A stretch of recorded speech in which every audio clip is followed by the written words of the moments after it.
All right, right now I want to give you some left hand pointers, and you've probably thought you've heard everything, but I've met very few people who know about this. This is something that I studied in college over at the School of the Arts with Joe Pecoraro, and he helped me out a lot, and it took me a couple years to learn how to do what I'm about to show you. But if you just focus on it really hard for a month or two, I bet that you could learn this technique faster than I did anyway.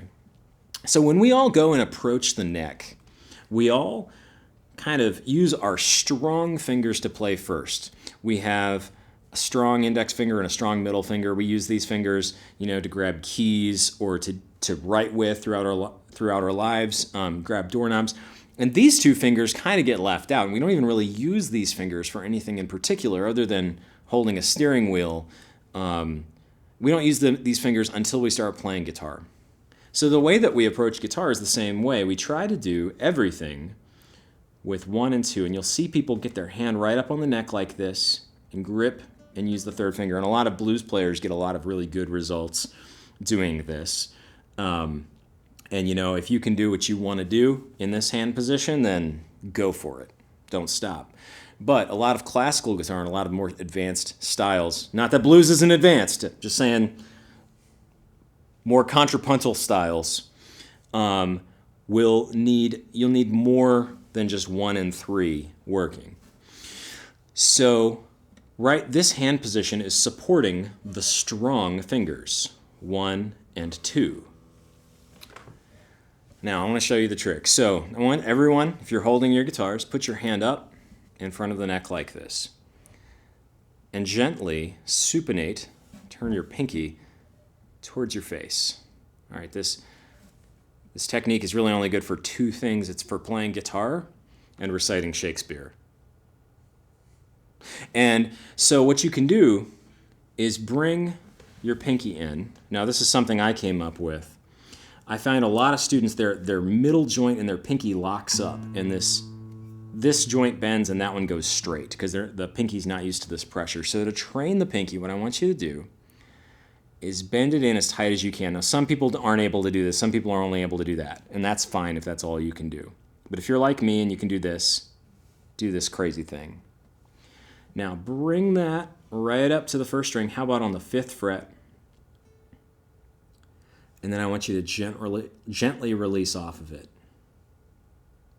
Try to hold that.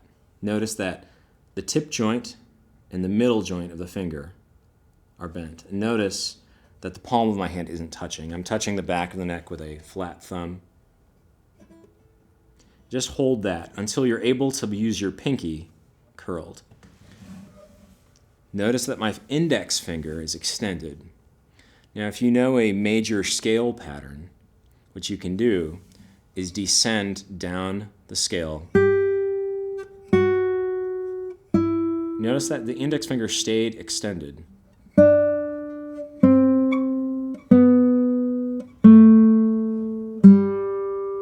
Really, any scale could work. You could do a chromatic, doesn't matter. But we overbend the pinky and extend with the first finger. And this begins to support your weak fingers. Because why do we need to support the strong fingers? You don't. You need to support your weak fingers and make your strong fingers work harder because they are your strong fingers. Now, in the case of a B7 chord, you got to get up like this. It's necessary. But if you come around like this the majority of the time, you'll be able to reach further. Notice my reach is a lot better when I'm basing off of the pinky and reaching with a long 1. Thank you, Joe. And you can move your hand across the neck in an easier way. So I hope that this has been helpful. If you want to reach out to me, just Google me. My contact information is out there. Give me a call or an email, and I can explain this further. So I hope this helps everybody out. Hey, one more thing. We just stopped filming, and then I realized there's one major thing I need to add on to this. In the lower positions, anything under the 7th position, really, you're going to be using this technique where you're curled up on the 4th finger and extending the first finger. As you move up the neck, your hand will begin to square off, and you will begin to play with a more square hand position to the neck, meaning you're kind of equally supporting the pinky and the first finger. So I just wanted to add that on. You're not going to continue like this up to the 12th fret. So I hope that helps as well. Thanks a lot.